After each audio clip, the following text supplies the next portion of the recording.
cette pièce est une pièce fascinante, c'est un chef-d'œuvre, on peut le dire, que Musset n'avait pas imaginé représenté ou représentable. C'est pour lui une sorte de défi lancé tout à la fois au romantisme, au théâtre et à l'histoire.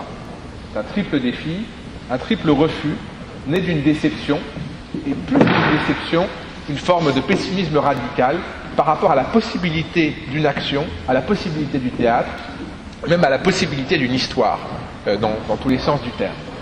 Et ainsi, ce spectacle, cette pièce qui appartient au recueil, un spectacle dans un fauteuil, est conçu par Musset comme une forme de rejet à différents égards. Et ce rejet, eh bien, on va voir qu'il est devenu sans doute ce qui passe de manière très paradoxale aujourd'hui comme la pièce romantique par excellence. Alors que, en fait, Lorenzaccio achève le théâtre romantique à différents titres, et même s'y oppose, comme on va le voir. Aujourd'hui, c'est peut-être la pièce la plus shakespearienne que nous ayons de notre répertoire, à la fois dans cette histoire d'une révolution impossible, dans cette réflexion sur le tyrannicide, cet appel à la liberté finalement écrasé et dont la réalisation est impossible. Alors le titre exact de ce prélude est Génération désenchantée, non pas dans une sorte d'hommage fou à Mylène Farmer, je vous rassure, mais plutôt parce que cette génération-là, cette génération née après la Révolution française, s'est trouvée d'une certaine manière orpheline non seulement de la Révolution, mais de l'histoire. Elle est née trop tard, venue après la bataille, un peu comme cette génération, sur un autre plan, venue après la Résistance, née dans les années 40, 50, et qui s'est demandé quelle pouvait être la part de l'histoire qui lui restait. Sauf que la part de l'histoire qui restait, c'était les guerres de décolonisation, où c'était une forme de refus d'une société archaïque. Mais la génération de Musset, la génération romantique, celle qui naît autour de 1800, 1802 pour Victor Hugo, un peu après pour Musset, c'est une génération qui doit réinventer l'histoire, d'autant qu'elle semble faire du surplace alors qu'elle venait de se mettre en mouvement. Et le premier point que j'aimerais aborder avec vous, c'est cette conception d'une histoire dont ce serait peut-être la fin ou le piétinement, et d'une histoire qui, pour Musset, est pensée comme une histoire à rebours. Alors, qu'est-ce que c'est que cette histoire à rebours ? Bien, pour le comprendre, examinons quelles sont les différentes conceptions du temps de manière canonique. Une première conception du temps, c'est une conception où il n'y a pas de temps d'une certaine manière, où nous sommes dans une sorte de perpétuel présent, dans cette innocence toujours renouvelée dont nous parle Rousseau dans le discours sur l'origine de l'inégalité, c'est-à-dire où, comme il le dit, l'espèce vieillissait mais l'enfant restait toujours jeune. On est dans un présent perpétuel et il n'y a pas de déroulement, il n'y a pas de sentiment d'une progressivité. C'est une première conception. Une deuxième conception du temps est évidemment la conception cyclique, qui est basée sur les cycles naturels, c'est-à-dire que le présent va revenir.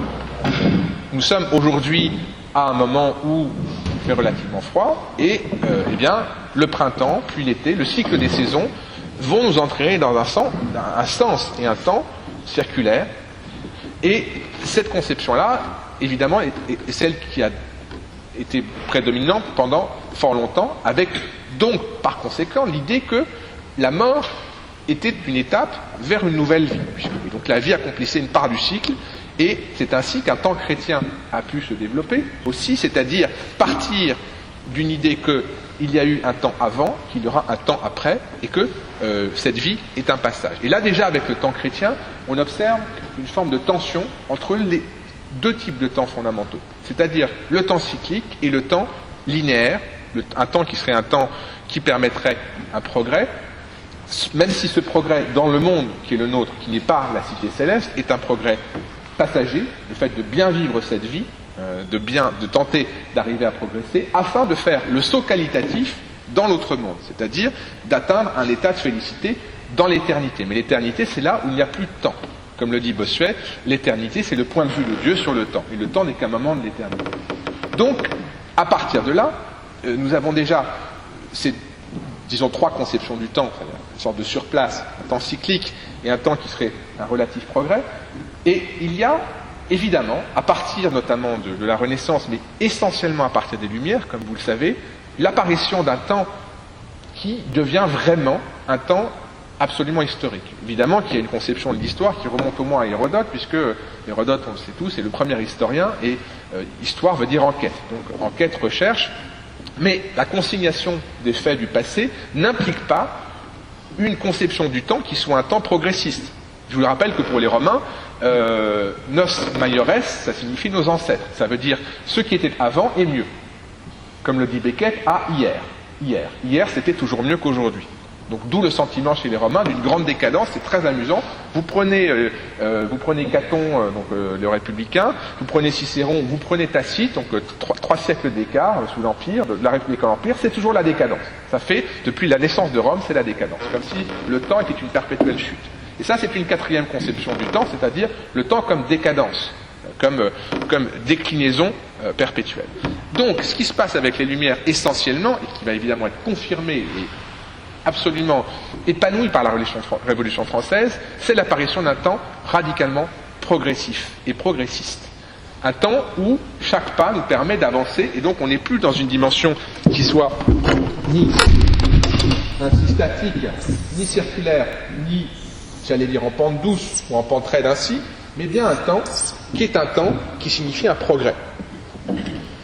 La Révolution constitue à cet égard le saut qualitatif radical. C'est-à-dire, dans un temps qui pouvait être à pente douce ou plus ou moins raide, la Révolution opère une sorte de court-circuit historique qui vous fait passer d'un niveau à un autre. La Révolution, qu'on peut définir comme un changement radical dans les structures, qu'elles soient politiques, économiques, sociales, culturelles, d'une société donnée, qui est à la fois un processus et un événement, qui est en même temps une conséquence et un développement, la Révolution devient le modèle d'une certaine forme de progrès ultime, ce qui permettrait de sauter le temps, sauter au-delà du temps, comme le contredira Marx en disant on ne peut pas sauter sur son nom, au-delà de son nom. Donc, ce temps de la Révolution, ce temps historique qui est un temps en accéléré, c'est en même temps un temps paradoxal, puisque il semble que le temps se fige en un moment qui soit le pur événement. Walter Benjamin, le philosophe allemand, écrit dans ses thèses sur l'histoire, en parlant de la Révolution de 1848, que les citoyens, au moment de la Révolution, le 24 février 1848, ont tiré sur les horloges, comme s'ils avaient voulu arrêter le temps, car ce moment est un moment tellement essentiel qu'il y avait à la fois saut dans le temps et arrêt du temps, suspension du temps. Donc, à partir du moment où la Révolution, non seulement la Révolution anglaise de 1688, qui est une révolution douce, non seulement la Révolution américaine, mais est-ce vraiment une révolution? C'est plutôt une guerre d'indépendance, c'est une création d'un État nouveau.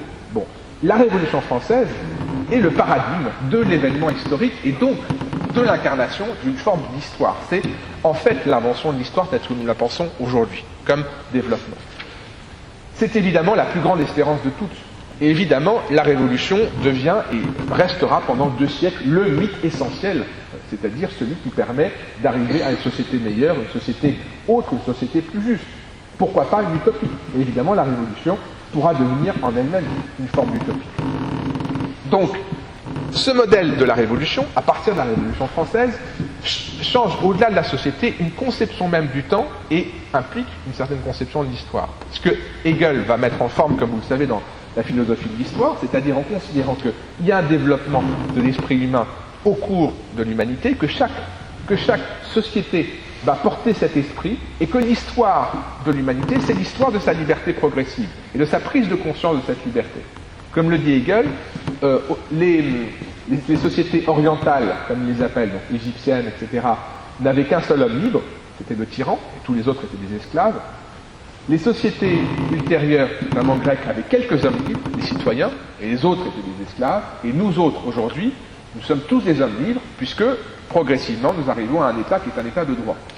Donc l'histoire de l'humanité, c'est l'histoire de la raison, et c'est l'histoire de cette liberté en devenir, et qui prend conscience d'elle-même.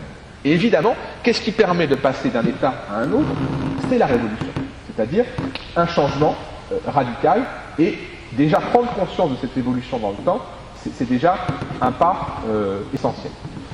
Donc vous voyez bien que cette révolution fait naître des grandes espérances, et Et oui, mais alors après, le problème c'est que, au-delà des grandes espérances, comment arriver à ce que la réalité soit conforme à cet idéal? Eh bien, par rapport à ces conceptions du temps, il y a des applications politiques. On va voir que là, ça intéresse directement Musset. Je vous ai parlé des conceptions de manière, disons, j'allais dire éthique, enfin existentielle, mais la question est de savoir s'il y a une histoire, s'il existe une série d'événements qui tendent dans une direction ou une autre, quel rapport avons-nous à cela? Eh bien, ça peut caractériser en fait un certain nombre d'attitudes politiques. Si vous êtes dans un rapport au temps où vous considérez que le temps est décadence, dans ce cas-là, ce qu'il faut faire, c'est évidemment revenir à avant. Revenir à avant, c'est faire ça. Ça, c'est évidemment la position réactionnaire. Avant, c'était mieux. C'est la position des royalistes qui, après la chute de Napoléon en 1815, considèrent qu'il ne s'est rien passé, n'ont rien appris, rien oublié, et qui veulent revenir à la société antérieure. Et donc, le frère de Louis XVI ne s'appelle pas Louis XVII, mais Louis XVIII, comme si Louis XVII avait régné, nous savons bien, ce qui n'est pas le cas. Ça, c'est la position rétroactive. Bon. Maintenant, si on considère que le présent représente un état optimal et que tout changement par rapport à ce présent constituerait une dangereuse dérive, voire un danger de chute, eh bien, on est évidemment dans une position conservatrice. C'est le conservatisme, il s'agit de ne rien changer. Maintenant, si vous considérez que naturellement, le temps constitue un progrès, et qu'il faut laisser faire, laisser passer, et que ce temps va se déployer, et que si vous intervenez, alors vous provoquez des risques. C'est une conception libérale du temps, au sens cumulatif du terme et quantitatif, parce que plus vous laissez du temps au temps, plus vous laissez le temps faire, plus les richesses vont s'accumuler, se déployer et se répartir, et les bienfaits vont s'étendre. Maintenant, si vous pensez que ça ne suffit pas, et que si on ne fait rien, il ne se passe rien, par contre, si vous agissez, il va se passer quelque chose, c'est une quatrième conception du temps, c'est le réformisme. Vous devez agir, et le temps va permettre, votre action sur le temps va permettre une amélioration, et donc un progrès. Donc vous voyez qu'il y a deux conceptions du progrès, un progrès qui se ferait de lui-même, notamment par la science et la technique, et un progrès qu'il faut seconder par son action. C'est déjà deux choses différentes.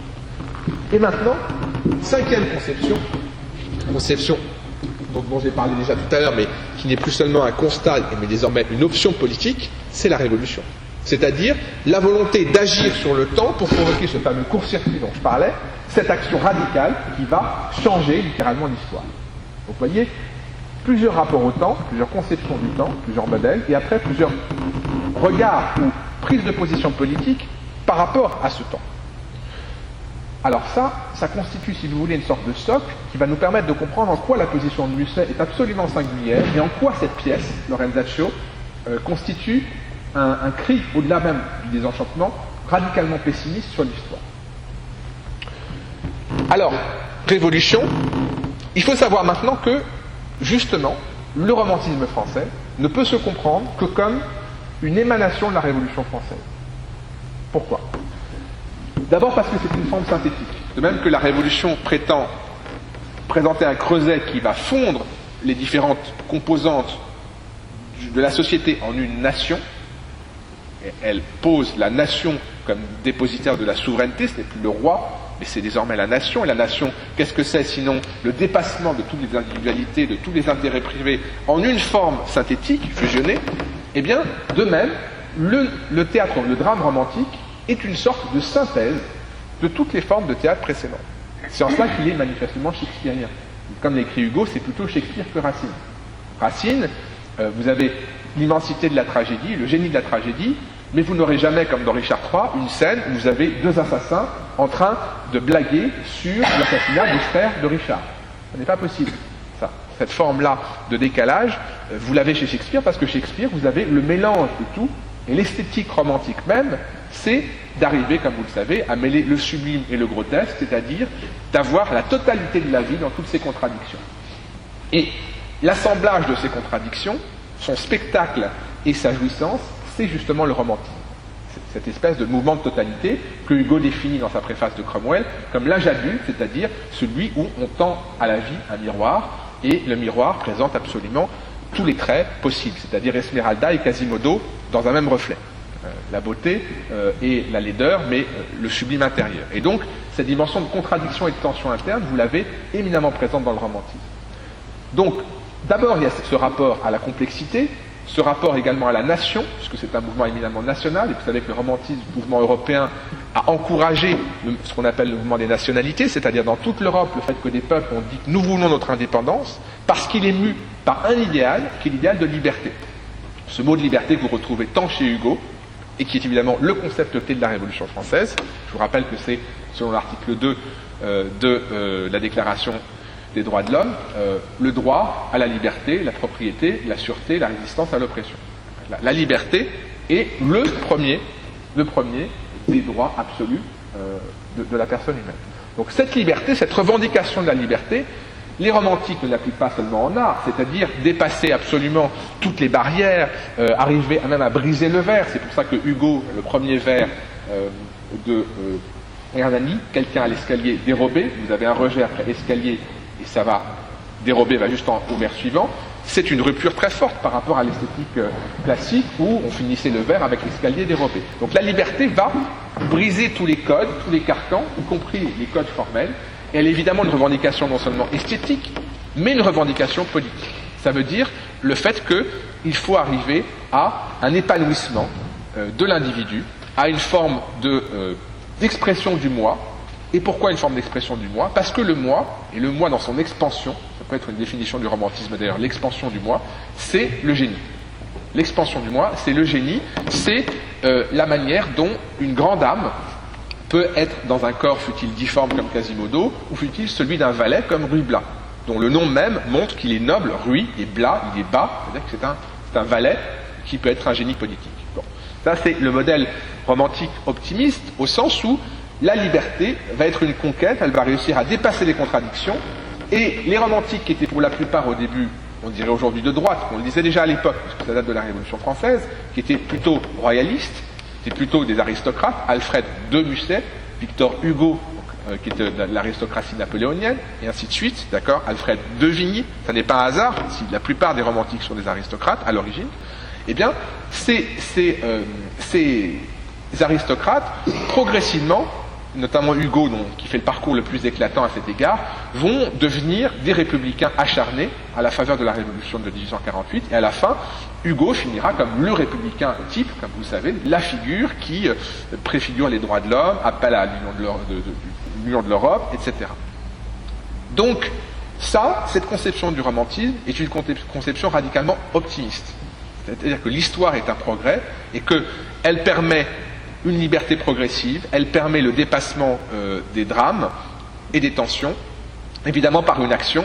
Et l'action, qui peut faire cette action? Le poète qui est un voyant, qui est un mage, et qui va permettre par son génie d'être en phase directe avec qui?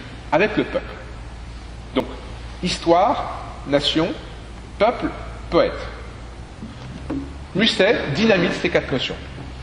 C'est-à-dire que justement, lui va s'inscrire en faux contre cette conception, qui est la conception de Hugo. Je vous donne un extrait d'un texte de Hugo qui sert à la préface de ses textes politiques qu'il publie en 1875. Ce texte s'appelle Le droit et la loi et est une excellente synthèse de la pensée politique de Hugo sur la fin de sa vie et de son progressisme, et même de son optimisme historique extrême. Toute l'éloquence humaine dans toutes les assemblées de tous les peuples et de tous les temps peut se résumer en ceci: la querelle du droit contre la loi. Cette querelle, et c'est là tout le phénomène du progrès, tend de plus en plus à décroître. Le jour où elle cessera, la civilisation touchera à son apogée. La jonction sera faite entre ce qui doit être et ce qui est. La tribune politique se transformera en tribune scientifique. Fin des surprises, fin des calamités et des catastrophes. On aura doublé le cap des tempêtes. Il n'aura pour ainsi dire plus d'événements. La société se développera majestueusement selon la nature. La quantité d'éternité possible à la terre se mêlera aux faits humains, les apaisera. Plus de disputes, plus de fiction, plus de parasitisme. Ce sera le règne paisible de l'incontestable. On ne fera plus les lois, on les constatera. Les lois seront des axiomes. On ne met pas aux voix de fond 4. Grâce à l'instruction substituée à la guerre, le suffrage universel arrivera à ce degré de discernement qui saura choisir les esprits. On aura pour Parlement le Concile permanent des intelligences. L'Institut sera le Sénat. Cette société de l'avenir sera superbe et tranquille. Aux batailles succéderont les découvertes. Les peuples ne conquériront plus, ils grandiront, ils s'éclaireront. On ne sera plus des guerriers, on sera des travailleurs. On trouvera, on construira, on inventera. Exterminer ne sera plus une gloire. Ce sera le remplacement des tueurs par les créateurs. La civilisation, qui était toute d'action, sera toute de pensée, etc. Donc vous voyez, ce messianisme hugolien, c'est-à-dire qu'on tend vers une société de fraternité, et là on retrouve pour le coup une pulsion chrétienne, cet appel à une société qui serait une société parfaite, mais dans ce monde-ci, qui est quand même radicalement différent, c'est possible dans ce monde-ci. Donc, ça c'est l'optimisme historique hugolien, qui caractérise une bonne partie du romantisme, et va s'inscrire, enfin plutôt Musset va s'inscrire absolument contre Hugo à cet égard, sous une forme de pessimisme radical. Qu'est-ce que ça veut dire? Ça veut dire que pour que l'histoire ait un sens, il faut qu'elle ait une direction, un sens dans les deux sens du terme, ça veut dire une signification et une direction. Il faut donc qu'on puisse lui donner une forme de lisibilité, qu'on puisse l'interpréter avec un cours, et que, eh bien, il y ait un progrès, ou une direction, ou les deux, ou une interprétation possible. Eh bien, Musset, lui, considère que l'histoire s'est terminée dans ce sens positif avec l'échec de la Révolution.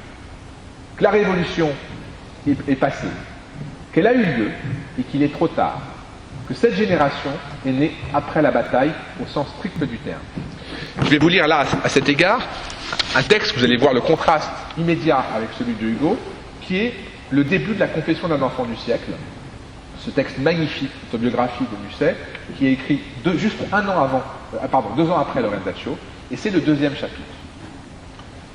Pendant les guerres de l'Empire, tandis que les maris et les frères étaient en Allemagne, les mères inquiètes avaient mis au monde une génération ardente, pâle, nerveuse. Conçue entre 2 batailles, élevée dans les collèges au roulement de tambour, des milliers d'enfants se regardaient entre eux d'un œil sombre, en essayant leurs muscles chétifs. De temps en temps, leurs pères ensanglantés apparaissaient, les soulevaient sur leur poitrine chamarrée d'or, puis les posaient à terre et remontaient à cheval. Un seul homme était en vie alors en Europe. Le reste des êtres tâchaient de se remplir les poumons de l'air qu'il avait respiré. Chaque année, la France faisait présent à cet homme de 300 000 jeunes gens. Et lui, prenant avec un sourire cette fibre nouvelle, arrachée au cœur de l'humanité, il la tordait entre ses mains et en faisait une corde neuve à son arc. Puis il posait sur cet arc une de ces flèches qui traversèrent le monde et s'en furent tombés dans une petite vallée d'une île déserte sous un saule pleureur. Jamais il n'eut tant de nuits sans sommeil que du temps de cet homme. Jamais on ne vit se pencher sur les remparts des villes un tel peuple de mères désolées. Jamais il n'y eut un tel silence autour de ceux qui parlaient de mort. Et pourtant, jamais il n'y eut tant de joie, tant de vie, tant de fanfares guerrières dans les cœurs. Jamais il n'y eut de soleil si pur que ceux qui séchèrent tout ce sang. On disait que Dieu les faisait pour cet homme, et on les appelait ces soleils d'Austerlitz. Mais il les faisait bien lui-même, avec ses canons toujours tonnants, ceux qui ne laissaient de nuages qu'au lendemain des batailles. Cependant, l'immortel empereur était un jour sur une colline à regarder 7 peuples s'égorger. Comme il ne savait pas encore s'il serait le maître du monde ou seulement de la moitié, Azraël passa sur la route. Il l'effleura du bout de l'aile, il le poussa dans l'océan. Au bruit de sa chute, les vieilles croyances moribondes se redressèrent sur leur lit de douleur, et avançant leurs pattes crochues, toutes les royales araignées découpèrent l'Europe, et de la pourpre de César se firent un habit d'arlequin. Alors, ces hommes de l'Empire qui avaient tant couru et tant égorgé, embrassèrent leurs femmes amaigries et parlèrent de leurs premières amours. Ils demandèrent où ils étaient. Les enfants sortirent des collèges, et ne voyant plus ni sabre, ni cuirasse, ni fantassins, ni cavaliers, ils demandèrent à leur tour où était leur père. Mais on leur répondit que la guerre était finie, que César était mort. Alors s'assit sur ce monde en ruine une jeunesse soucieuse. Tous ces enfants étaient des gouttes d'un sang brûlant qui avait inondé la terre. Ils étaient nés au sein de la guerre, pour la guerre. Ils avaient rêvé pendant 15 ans des neiges de Moscou et du soleil des pyramides. On les avait trempés dans le mépris de la vie comme de jeunes épées.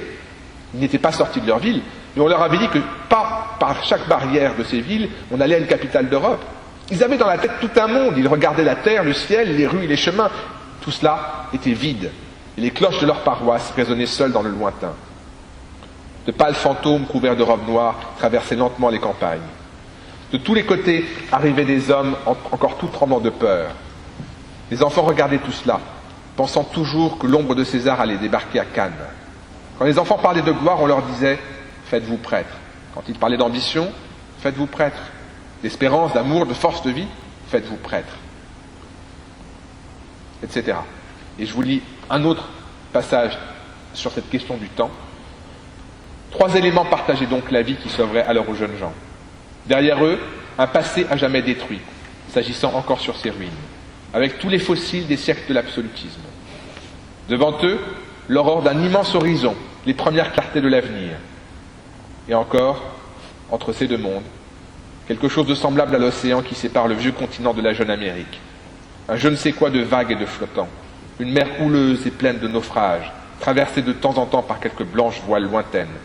Le siècle présent en un mot, qui sépare le passé de l'avenir, qui n'est ni l'un ni l'autre, et qui ressemble à tous les deux à la fois, et où l'on ne sait, à chaque pas qu'on fait, si on marche sur une semence ou sur un débris.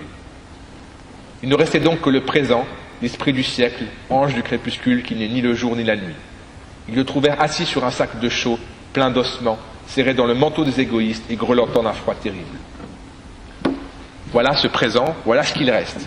Le passé, vous voyez ce texte extraordinaire, éblouissant, vous allez entendre cette même langue évidemment dans la Renzaccio, où la métaphore romantique et paroxystique, eh bien le présent c'est ce cadavre tremblant qui n'a pas sa place, qui est simplement assis sur un sac d'ossements, et l'horizon est au loin et a disparu. L'horizon, c'est évidemment l'horizon de l'histoire et de la Révolution, et eh bien, il a été noyé. Et pourquoi a-t-il été noyé? Eh bien parce que non seulement une révolution a échoué, celle de 1789, et l'incarnation impériale de la Révolution par Bonaparte a échoué également, mais une deuxième révolution a eu lieu, qui elle aussi a échoué, celle de 1830. Comme le dit Marx, l'histoire se répète, elle se joue 2 fois, une première fois en tragédie, une deuxième fois en comédie. Eh bien cette deuxième fois, 1830, a abouti non pas à la République tant espérée, mais à quoi? À une nouvelle monarchie, la monarchie de Juillet absolument, et cette monarchie de Juillet, elle est la monarchie empire, c'est-à-dire la monarchie bourgeoise, où vous avez les inconvénients des deux, c'est-à-dire ceux de l'absolutisme et ceux de la bourgeoisie. Donc, Musset écrit Lorenzaccio 4 ans après cette deuxième révolution manquée, la révolution de Juillet. L'histoire s'est répétée, elle s'est répétée pour faire pire, et pour annuler ce grand espoir de la Révolution. Voilà donc comment ce rapport au temps de Musset, ce pessimisme s'exprime, et je vous rappelle qu'au même moment, un certain Schopenhauer donne des cours dans une université à Berlin. Il les donne en même temps que Hegel, parce que c'est son grand rival, donc tous les étudiants sont au cours de Hegel, il n'y a personne au cours de Schopenhauer, et Schopenhauer écrit un livre où il dit que l'histoire n'est que souffrance et que l'histoire n'a pas de sens. Et c'est Schopenhauer qui, le premier, invente un certain mot, le mot de pessimisme. C'est-à-dire la conception que tout est pire. Schopenhauer n'a pas de succès alors, mais 30 ans plus tard commencera la grande vague de la décadence, et la fin de siècle, elle, sera absolument inspirée, imbibée de Schopenhauer, de cet esprit décadent. On a l'impression que le monde touche à sa fin, que c'est la fin de siècle, c'est la fin des temps. Cette espèce d'exténuation qu'on trouvera. On n'en est pas encore là, mais avec Musset, on a déjà le germe, si vous voulez, de cette grande décadence et de ce sentiment-là. Alors maintenant, pourquoi? Pourquoi, ou plutôt comment, est-ce que ça s'exprime dans Lorenzaccio? Eh bien, ça s'exprime à propos de la question fondamentale, qui est celle posée par disons, les romantiques à propos de la politique, c'est-à-dire la question de la légitimité du pouvoir. Qu'est-ce qu'un souverain légitime? Qu'est-ce qu'un chef dont on peut être heureux, qui dirige et commande? Évidemment, s'il ne l'est pas, s'il n'est pas légitime, si c'est un tyran, quelle est la légitimité de la violence politique? Si on a le droit de le tuer, si on a le droit au tyrannicide, en ce cas, est-ce que le tyrannicide est une solution? Voilà la question centrale. Et évidemment, le grand fantasme, c'est si on supprime le tyran, peut-on avoir la liberté? Il suffirait de tuer un homme, comme dans Jules César. Tuer le tyran, c'est sauver la République. Eh bien, c'est exactement en ces termes que se pose Lorenzaccio. Lorenzaccio, ça vous raconte l'histoire d'une conspiration en 1537. Tel est le titre de la nouvelle de George Sand, dont s'inspire Musset.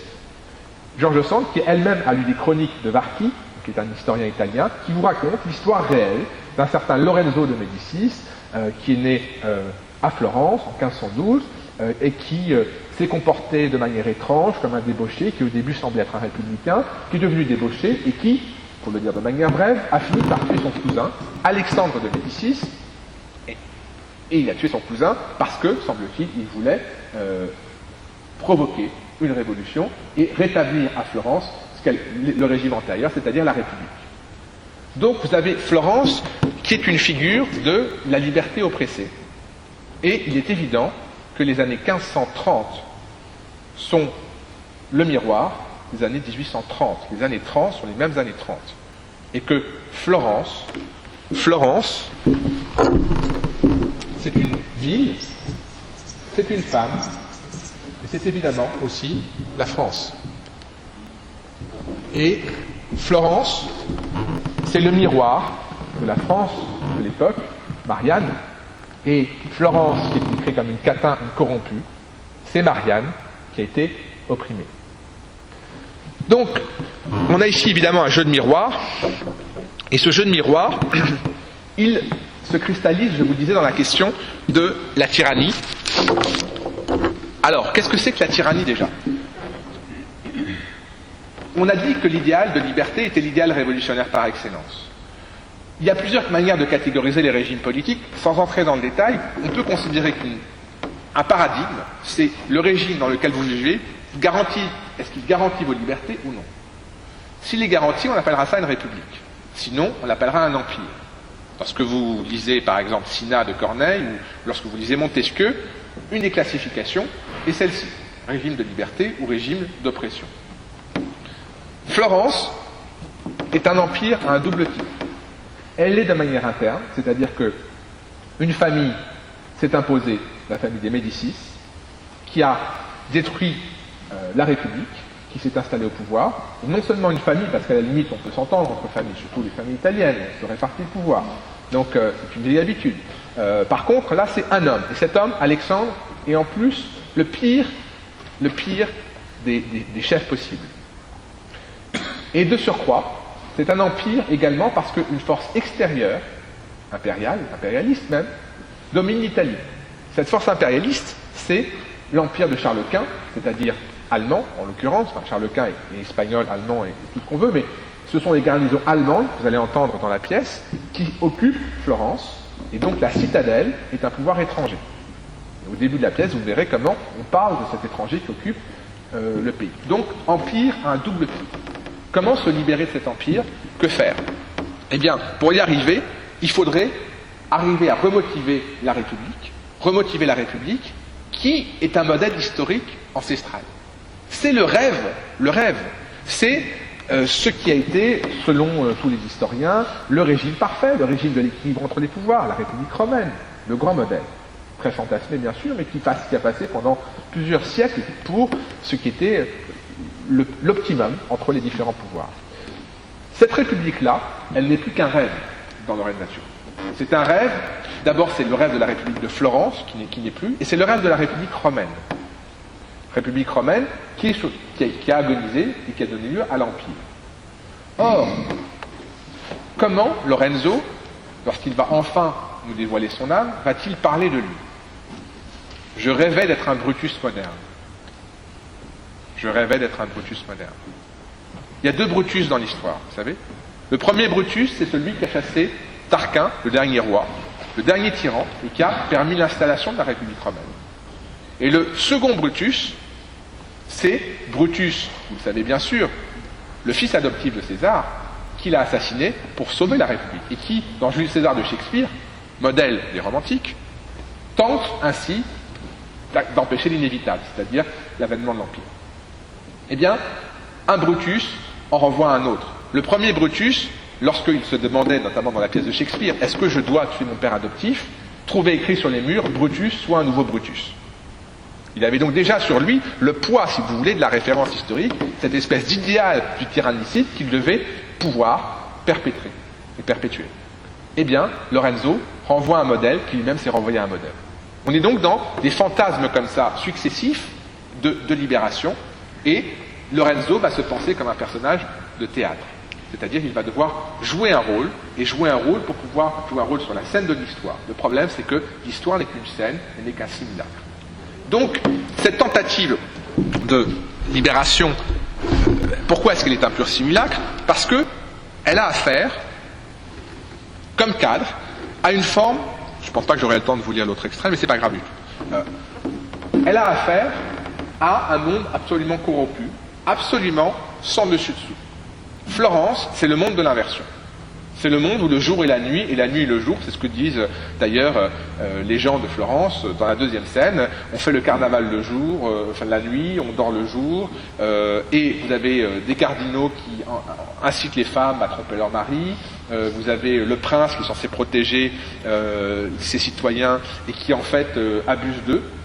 Et d'ailleurs, c'est absolument dit dans la première scène, lorsque le duc de Florence, qui gouverne la ville, est là, il est en train de séduire une jeune fille, le frère de cette jeune fille arrive, et il dit « je vais me jeter aux pieds du duc pour le supplier ». Il est en fait déjà au pied du duc, mais le duc n'est pas celui qui va faire la justice, c'est le criminel. Donc on est dans un monde où tout a été perverti et corrompu. C'est la corruption généralisée, c'est une sorte de grand lupanar, et c'est un état où la matière est devenue la seule référence. On est passé des valeurs au sens spirituel du terme, et le romantisme, c'est le mouvement qui appelle à ces valeurs, à cet esprit et à ce génie dont je vous parlais, aux valeurs au sens boursier du terme, dans ce monde bourgeois. Et là, évidemment, ce que projette Musset sur l'Italie du XVIe siècle, c'est le développement de la bourgeoisie et de l'argent. C'est une lecture tout à fait balzacienne de la société. Voilà. C'est le règne de l'argent. Comme le dit Balzac, comme le disent Marx, c'est-à-dire tous les deux, de la droite pour Balzac et de la gauche pour Marx, constate que le libéralisme, c'est le triomphe de l'argent qui aura dissous toutes les formes de relations sociales. La paternité dans le père Goriot, les rapports d'amour dans le cousin Ponce, etc. Donc, ça veut dire que monde de corruption, très bien, et cette corruption généralisée, elle aboutit à un éclatement total de la société. Tous jouent les uns contre les autres. Vous allez voir dans le Reddacho que les princes méprisent le peuple. Le peuple envie les princes. Alors, d'ailleurs, est-ce qu'il s'agit d'un peuple? Ben non. Il ne s'agit pas du peuple au sens où Michelet l'entend, c'est-à-dire de toute la nation qui constitue une communauté assemblée par des valeurs communes. Il s'agit de groupes complètement éclatés. Vous avez les bourgeois, les étudiants, vous avez les prêtres, vous avez ces groupes qui sont absolument diffractés, et en plus, vous avez toujours au moins 2 personnes dans chaque groupe. Ça veut dire que vous êtes dans un monde de l'éclatement, de l'atomisation de la société. C'est le monde de l'individu et où il n'y a pas de communauté possible. Et c'est en fait pour ça, principalement, que la révolution va échouer. Parce qu'il n'y a pas de peuple. Et vous ne faites pas de révolution sans peuple. Même si vous êtes Lénine, que vous avez avec vous un parti organisé comme une minorité professionnelle, vous devez arriver à rallier le peuple pour faire en sorte que la révolution ait lieu. Sinon, ça ne marchera pas. Ce sera un putsch manqué. Bon. Donc là, il y a une société complètement éclatée, antagoniste, avec des conflits d'intérêts, et ça n'aboutit pas. Le seul moment où vous allez avoir une tentative de révolution, c'est lorsque des étudiants vont dire « nous voulons mourir pour vos idées », et vous avez un homme qui va arriver qui va dire « meurs ».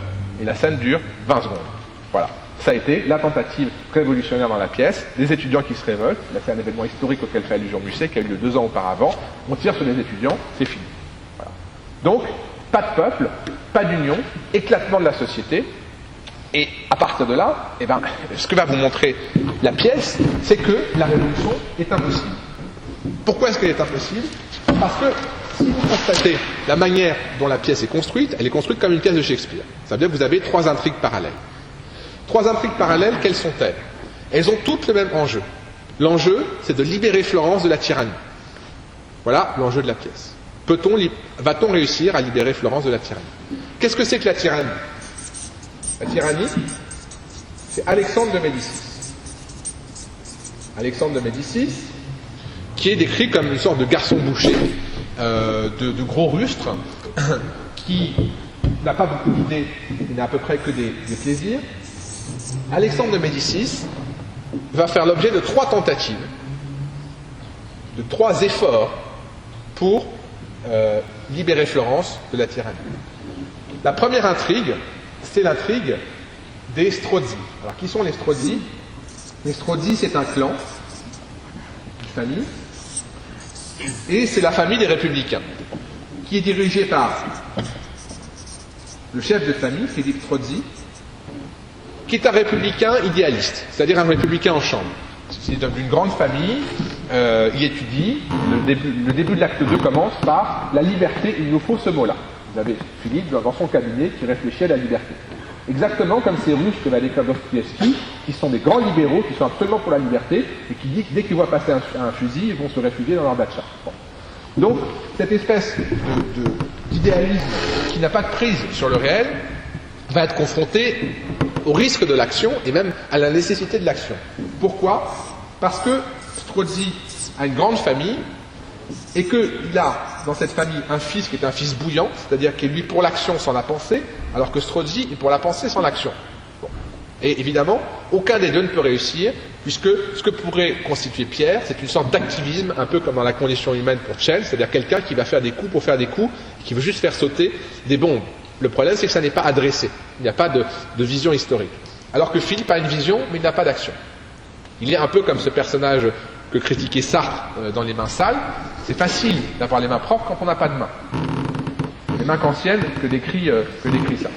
Dès qu'on est dans l'action, on a les mains sales parce qu'on est obligé de se confronter à la réalité, au sang et à Pierre. Et il y a d'autres enfants, donc Pierre, Louise, c'est Thomas, etc. Je ne vais pas tout vous dire parce que certains n'ont pas vu la pièce, certains ne l'ont peut-être jamais vue, donc il faut quand même préserver du suspense. Mais toujours est-il que Philippe va être obligé, va être confronté, va être sommé d'agir. Et vous verrez s'il agit ou pas. Et vous verrez surtout que ça ne va pas donner grand-chose. Donc ça, c'est une première intrigue, c'est tout ce développement politique, c'est-à-dire les républicains et leurs tentatives, plus ou moins réelles, pour tenter de chasser Alexandre. La deuxième intrigue, qui est une intrigue sentimentale, est avec une femme, qui est une femme mariée, la marquise de Cibot. Marquise de Cibot, mariée très logiquement à son marquis, qui disparaît bien vite pour pouvoir laisser la place à une amourette entre la marquise et Alexandre. Simplement, la marquise le fait par passion politique. C'est-à-dire qu'elle veut convertir le cœur d'Alexandre. Elle pense que par l'amour, elle arrivera à faire de lui un bon prince. Ce qui est déjà assez original. Alors que Alexandre de Médicis, lui, aime simplement courtiser toutes les femmes et avoir toutes les femmes. La marquise de Cibot, et c'est là que ça devient encore plus intéressant, on va mettre ici le cardinal, ce sera plus simple, et ici le marquis, a un beau-frère, et ce beau-frère c'est un cardinal de mélodrame, c'est-à-dire un personnage d'intrigant, machiavélique, de l'ombre, et qui, complote pour conserver le pouvoir. Faites-vous prêtre comme le disait Musset, et faites-vous prêtre comme le dira Stendhal dans Le Rouge et le Noir. Prêtre pour arriver à gravir les échelons du pouvoir. Cette intrigue sentimentale, c'est couru d'avance, ne marchera pas, au sens où, évidemment, la marquise n'arrivera pas à transformer le marquis, le duc, et à faire de lui un bon prince. La troisième tentative, évidemment, celle de Lorenzaccio.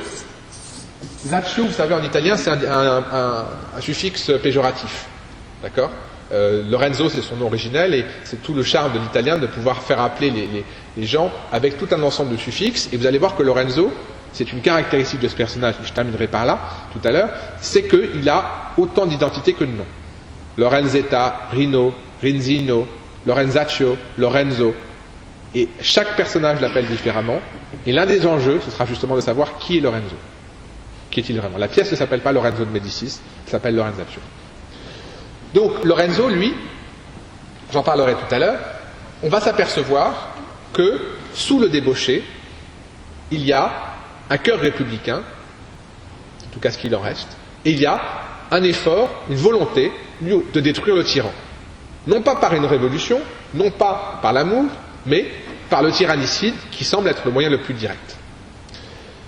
Oui, et je vais revenir là-dessus dans un instant, mais le problème, c'est que ce n'est pas parce que vous tuez un tyran que vous tenez la tyrannie. Bien sûr, les idées ont besoin de s'incarner. Comme le dit Hegel, on n'a jamais vu une idée traverser une pièce. D'accord ? Il faut qu'elle soit portée par une personne, qu'elle soit incarnée dans des institutions. Oui, mais où est le pouvoir ? Le pouvoir, Alexandre dépend du cardinal. Le cardinal lui-même est lié à un tribunal qu'on appelle le Conseil des 8. qu'on va voir vaguement et encore.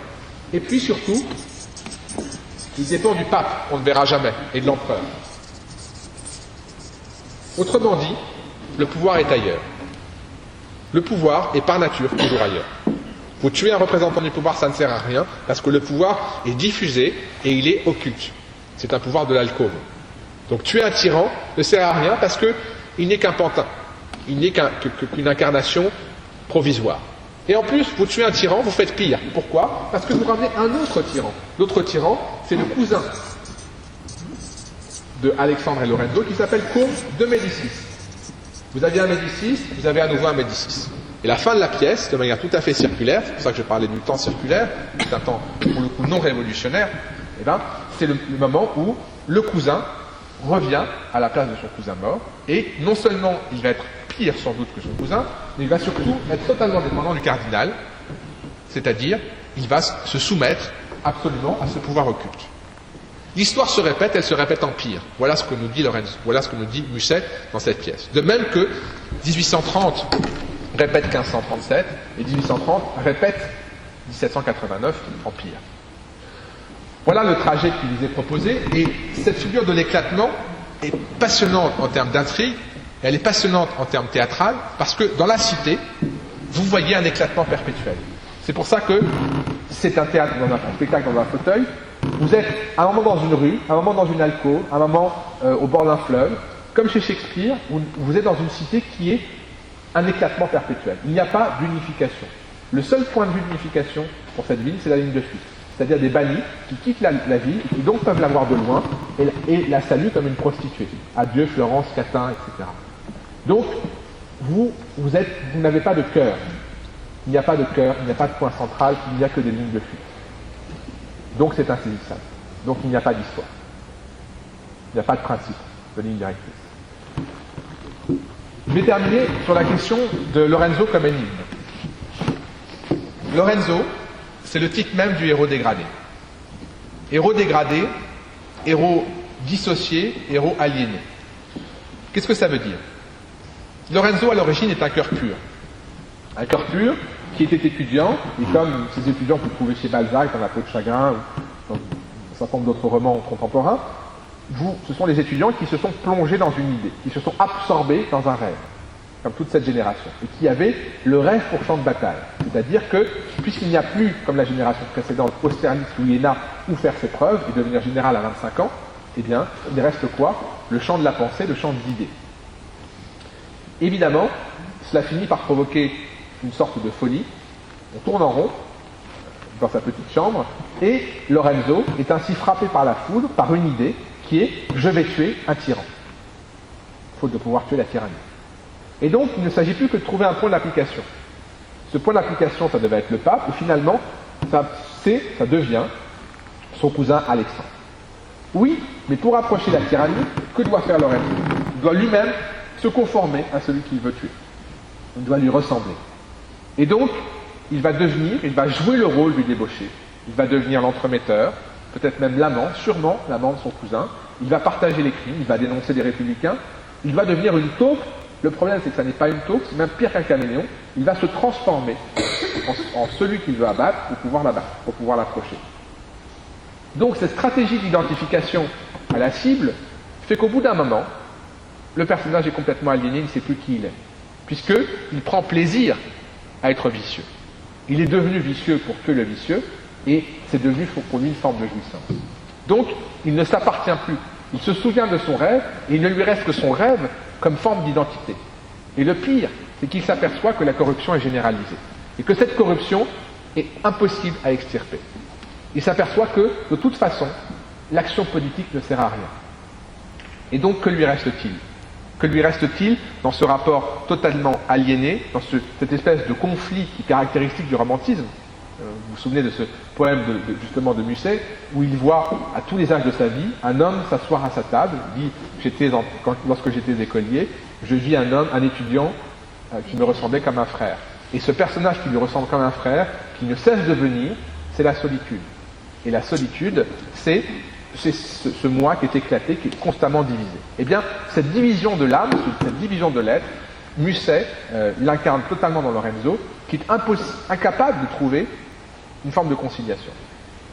Et cette incapacité, ce déchirement, elle ne tient plus qu'à un brin d'herbe, comme il le dit dans un magnifique monologue, enfin, une magnifique tirade au milieu de la pièce. Ce brin d'herbe, c'est son crime. Le crime, c'est ce qui lui reste pour pouvoir manifester son identité et pour pouvoir jeter un défi à l'humanité en lui disant « Voilà, j'ai accompli un tyrannicide, je suis devenu une ordure pour pouvoir le faire, j'ai pire que les mains sales, je suis devenu salissure moi-même, mais de ce crime, tu seras capable de rien faire. » Donc c'est le paradoxe d'une action politique qui est censée prouver l'inanité de l'action politique. C'est un acte révolutionnaire qui va montrer que la révolution est impossible. Donc ce qui reste à Lorenzaccio, c'est ce qu'en fait un personnage éminemment tragique et attachant, c'est sa lucidité. C'est-à-dire sa conscience que l'histoire est impossible et que le changer l'histoire est impossible, qu'il n'y a pas de peuple, qu'il n'y aura pas de constitution d'une nation, et que l'histoire va se répéter en pire. Il n'y aura pas d'histoire au sens de l'histoire comme progrès tel que je le décrivais.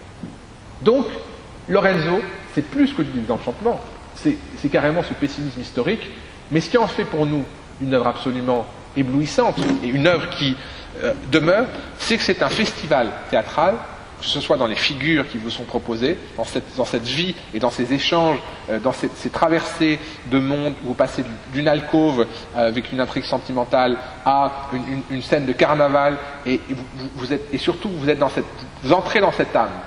Vous êtes d'abord dans un temps qui semble un temps objectif, c'est le temps, voilà, le temps une semaine à Florence. Voilà. Eh bien, progressivement, vous allez entrer dans l'âme de Lorenzo. Le quatrième acte, et celui de l'acte, c'est l'acte du délire, où vous allez progressivement perdre cette idée d'un temps linéaire, vous allez entrer dans un temps qui est un temps intérieur, qui est un temps qui va vers le passé, vers le rêve, vers le fantasme, qui est dans une espèce d'impatience de l'action. Et c'est un temps qui finalement, vous comme spectateur, vous emporte, et qui, je l'espère en tout cas, je verrai ce spectacle avec vous ce soir, donc je ne sais pas si ce sera le cas pour ce spectacle, en tout cas pour la pièce, vous permet d'être dans un temps absolument théâtral, et dans un temps de rêve théâtral, parce que c'est une forme de totalité. Voilà une sorte de voyage dans ce pessimisme superbe et dans ce chef-d'œuvre, et j'espère que vous le savourez ce soir avec un délice certain. Voilà, merci. Merci.